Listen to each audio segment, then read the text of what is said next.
పవన్ కళ్యాణ్‌కి కూడా నోటీసులొచ్చేసినియి. మొన్న ఆ మధ్యన ఫస్టు చంద్రబాబు నాయుడు గారికి నోటీసులొచ్చినియి. తర్వాత టీడీపీ నాయకులు ఎళ్లి ఫిర్యాదు చేశారని జెప్పి జగన్మోహన్ రెడ్డి గారికి నోటీసులొచ్చినియి. ఇప్పుడు తాజాగా పవన్ కళ్యాణ్ గారికి కూడా నోటీసులొచ్చేసినియి. లెక్క సరిపోయిందింక. ముగ్గురికి నోటీసులొచ్చేసినియి.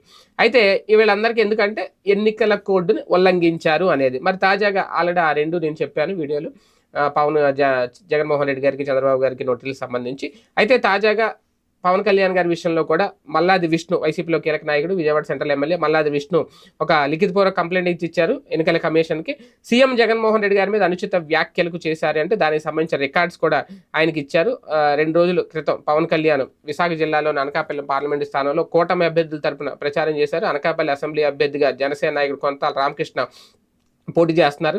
అనకాపల్లి పార్లమెంట్ అభ్యర్థిగా బీజేపీ నేత సీఎం రమేష్ బరిలో ఉన్నారు. వీళ్ళిద్దరి తరపున ఆయన ప్రచారం చేశారు. ఈ క్రమంలోనే కొన్ని తీవ్ర వ్యాఖ్యలు, కుంభకోణాల పితామహుడు, స్కామ్ స్టార్ అంటూ